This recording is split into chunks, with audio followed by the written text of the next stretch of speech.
Vous commencez à le savoir, la thématique de ce 13e printemps de l'économie, c'est action publique, nouvelle ère, nouveaux défis.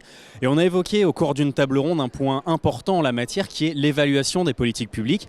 Et pour prolonger la conversation, j'ai à côté de moi Antoine Bozio, qui est notamment directeur de l'Institut des politiques publiques, un institut qui est relativement récent, ce que vous avez dit pendant la table ronde, 12 ans.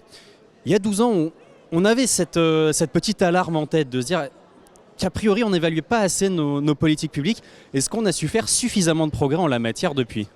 Alors je crois définitivement qu'on a fait beaucoup de progrès en 12 ans, c'est-à-dire que vraiment on était en retard par rapport aux pays d'Europe du Nord qui avaient commencé 10 ans plus tôt à faire une évaluation systématique de leur politique publique. Et depuis, on a réussi à d'abord développer considérablement ces évaluations, de les faire de façon beaucoup plus systématique. C'est pas systématique, mais c'est beaucoup plus souvent qu'on va faire des évaluations.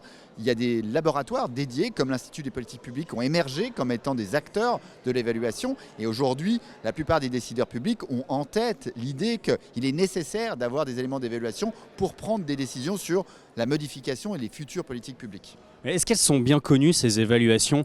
Dans le magazine du Printemps de l'économie, on a repris des chiffres d'un document que France Stratégie avait publié en 2022 et qui explorait notamment qui se référait à ces évaluations. Et c'était dans une très, très large majorité uniquement des chercheurs, assez peu les médias, assez peu les administrations et les responsables publics. Comment on pourrait aller toucher ce public auquel les évaluations s'adressent peut-être prioritairement ? Dans l'évaluation de politique publique, il y a deux choses. Il y a à la fois quelque chose qui est à la fois un travail scientifique, technique, qui n'est pas facile d'accès, et en même temps, il y a des résultats qui, eux, doivent être mis à la disposition du plus grand public, pas uniquement finalement des décideurs, mais plus largement pour que les citoyens prennent en compte les informations qui sont disponibles sur qu'est-ce qui a marché, qu'est-ce qui n'a pas marché, pourquoi, qu'est-ce qu'on sait.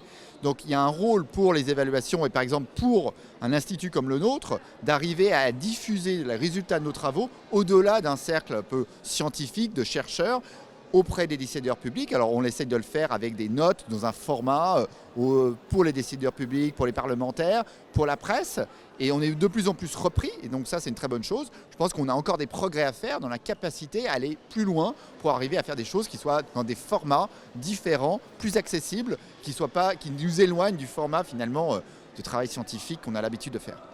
Une autre voie de progrès qui identifiait le document de France Stratégie auquel je me référais est la diversité des thématiques abordées par l'évaluation des politiques publiques. Ce que recensait ce document est que l'économie, l'éducation vont être des domaines sur lesquels on va réaliser beaucoup d'évaluations, alors que très peu sont réalisés par exemple sur des thématiques comme la sécurité, la justice ou la recherche qui font pourtant l'objet de réformes récurrentes.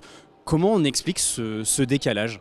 Alors je pense que l'explication principale de ces différences de traitement est due au fait que les données disponibles pour pouvoir réaliser des évaluations ont d'abord été disponibles sur des questions économiques, sur des questions aussi éducatives, et donc les travaux des chercheurs en évaluation de politique publique se sont concentrés là où c'était le plus facilement faisable.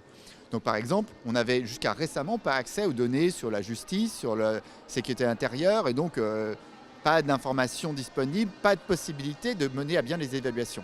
Mais par exemple, l'Institut des politiques publiques, on a décidé d'élargir le spectre des thématiques sur lesquelles on va réaliser nos évaluations. Par exemple, on a créé un pôle dédié aux questions de justice, police, de sécurité intérieure et du système judiciaire, parce qu'il y a plein de choses à faire en termes d'évaluation. La pénitentiaire, la capacité de réinsertion, la récidive.